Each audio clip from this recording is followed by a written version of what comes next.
I don't want to be in the equal moral basis as our neighbors.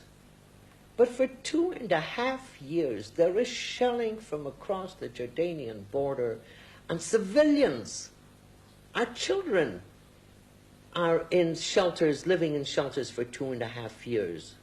I haven't seen, nor read, nor heard that the world was so horrified.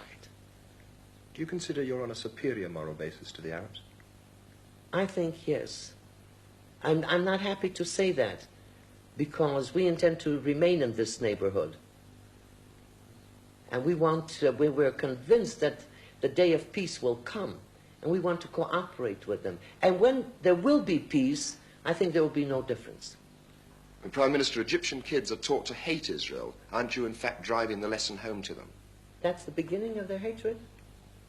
No, but it endorses it, doesn't it? But do you believe that we wanted to hurt their fathers or their mothers, whoever were in the factories? Let me tell you a story that I only heard yesterday, which is typical. In one of our kibbutzim right across the Jordan, that has been shelled day and night, and there are children there that don't know any other home except air shelters. And at one of the shelling, the father with a little boy of 4 was in the shelter, and the child was scared and cried. And the father said, "Look, don't worry. These are not the shells from the other side. These are our shells." And the child said, "Do they have shelters for the children on the other side?" He said, "Because, you know, the children are not to blame that their fathers are Fatah. Our children are not taught to hate." Mrs. Mayor, I mean, if it was business, nobody makes a profit without risk, and the profit that you are going to make here is peace. Isn't it worth some risk for a short period? We think enough of our people have been killed for no reason whatsoever. And I refuse to believe that this is something that only we can profit by it. As long as people believe that peace is something, some kind of luxury that the Israelis have gotten into their minds that that's what they would like to have. And therefore, if they want this luxury, they have to pay for it. Prime Minister, you always talk about direct negotiations with the Arabs. But what possible incentive for the Arabs to sit down at a table with you when everybody you speak to in Israel conveys the impression that you're there to stay on the Golan Heights, in Jerusalem, even on the West Bank? Why should they sit down? What are they going to get? What do we say? We say no preconditions. Let's sit down and negotiate. And we say Israel wants secure and agreed borders. But you go throughout the territories that you conquered in '67, Mrs. Mayor, and you find Israel digging in a very permanent way. What possible reason have the Arabs to think that you really intend to go from any of them? People say to us, pull back to the borders of '67, and then there will be peace. We were in the borders of '67, in June in '67, and in May '67. Why was there war? And immediately after the war, we said, let us sit down and negotiate peace. They didn't do it. And we say now, we've been saying it over and over again, let us sit down and negotiate a peace which we say will be with an attempt to have agreed borders. No preconditions, not even Jerusalem? We say no preconditions before we sit down. Nasser will also come with some ideas, and we will come with some ideas. Of course we will. I don't say that when we sit down at the table, we have nothing to negotiate for. Nasser will have nothing to negotiate for. Has there been a single moment since 1967 when you thought that the Arabs were ready to talk? No. Because this is something that must be realized by people in the world, and unless they realize that, there is no understanding of the entire situation. This our quarrel with the Arabs is not a quarrel for a piece of land. It's not for territory. It's not for anything concrete. They just refuse to believe that we have the right to exist at all. But surely for the people who were here in 48, who have left then, surely for the Jordanians who are now on the other side of the Jordan, surely for them it's land. And don't you understand them and their desire to come back? Why did they leave? Well, many of them were refugees of war. Maybe they don't like a conquered But army. who made the war? They don't like a conquered army. Therefore, we should leave.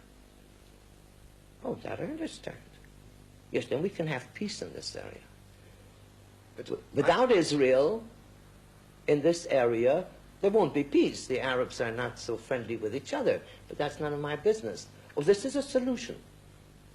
But I have a feeling It just happens that there are 14 Arab countries and immense territories. And we've come back. We've been here before. 2,000 years And ago. we've come back. 2,000 years ago. Yes. What did we take away from the Arabs when we came back? We didn't want to live with them in peace. We asked them to leave. We didn't accept the partition of Mr. Churchill in 1922 and the partition of the UN in 1947. We didn't say yes. What difference is there between Arabs who were on this side of the Jordan and the other side of the Jordan? Arabs in the East Bank and the west of the border of the West Bank. I mean, when were Palestinians born? What was all this area before the First World War? When Britain got the mandate over Palestine, what was Palestine then? Palestine was then the area between the Mediterranean and the Iraqi border. You say there is no such thing as a East Palestinian. and West Bank, no. East and West Bank was Palestine. I'm a Palestinian. From 21 until 48, I carried a Palestinian passport. There was no such thing in this area as Jews and Arabs and Palestinians. There were Jews and Arabs. Well, isn't it- Don't you... I mean, you deny that there was a Palestine Arab people before, but there is now a Palestine liberation movement. The history of liberation movements are that they grow. Won't this one grow and become in end, in fact, your biggest enemy? I don't say there are no Palestinians, but I say there is no such thing as a distinct Palestinian people of all the Palestinians who live in Jordan. Why have the Palestinians in the West Bank become more Palestinians since the 5th of June 67 than they were before? Why didn't they set up a Palestinian country in addition to Jordan? Supposing your premise is right, then what should they have done? They should have set up another independent Palestine and fought from there. They didn't do that. They adopted the fact that they are in Jordan. They've adopted the Jordanian citizens. They are the majority in Jordan. They are in parliament. They are in government. What has happened since? Why have they become more Palestinian conscious since the War of 67? I mean, people, decent people, liberal people, people that are for self-determination, sympathize with Palestinians. Everybody has the right to self-determine except we. We're the only people in the world to whom it is not given the rights for self-determination. We have to be, evidently, minorities all over the world, and we have no right for independence. The Arabs are prepared to negotiate with us?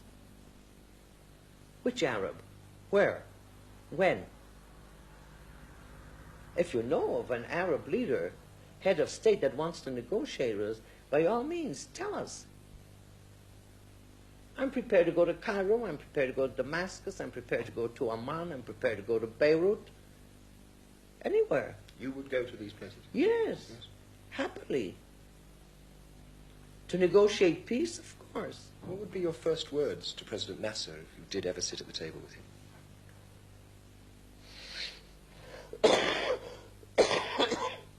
I would say shalom, which means peace. Prime Minister, do you believe that if Nasser falls, you'll get anything better in his place? Something we don't speculate about. I don't remember exactly that we have had a voice in putting Nasser in where he is, and it's not our business nor within our power to put him out and to put somebody else in. And you believe that All I believe is that it can't be worse. No matter who comes in his place, it can be worse. One notices in this country that people never forget the war, that they listen to every news bulletin, every hour on the hour. You, of course, presumably know the news beforehand. Can you tell me how this affects you? First place, my first choice would be not to be a prime minister. My second choice would be to be a prime minister in the same position as all other prime ministers who have their troubles, I'm sure, and have their difficulties. How does it affect? I'm one of our people that every boy that is wounded on the canal or somewhere else is a wound in the hearts of all of us. Don't necessarily have to know him or his family. It's difficult. And that's why we value life, not only our own. Just we value life.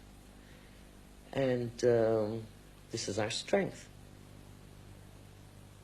Maybe one can say this is our weakness because Arab leaders are not so sensitive to the very question of life, of having people alive instead of dead. Otherwise there would be no wars. Do you ever doubt the correctness of your policy? No, sir. What do you mean, my policy? My policy is to keep our people alive and to keep our independence. How can anybody doubt the right that we have that is similar to the right of 125 peoples in the world? Do you ever sometimes feel that perhaps you might just have stayed in America and been happier and lived a nicer life? I didn't run away from America. America was kind to me and to my parents. I was brought up there. I enjoyed everything that the United States can give.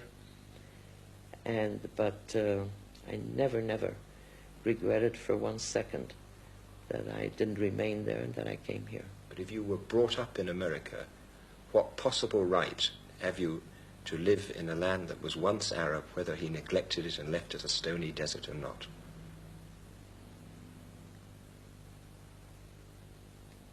I came to Merhavia when there was nothing there. This land was deserted for centuries. We were driven out of this land. Is this where history begins? Twice we were driven out of this land, occupied by other powers. The Arabs, this is the only people, the Jewish people, whose life, independence, dignity depends on this piece of soil. The only people in the world, not the Arabs. They have this entire territory, the entire vast area, 14 independent countries. Isn't time, though, on their side, whatever you do? Why? Because they talk of fighting for 100 years, they talk of their population growing. Isn't time on their side? I don't believe it. You mean you want me to believe that things will never change? That they will go on shooting and killing? You want me to believe that generation after generation of young people in the Arab countries will have no other ideal except to kill Jews? I don't believe it. You are hopeful? I'm positive that this will not happen. I don't know how long this war will go on. Prime Minister, thank you very much. Thank you.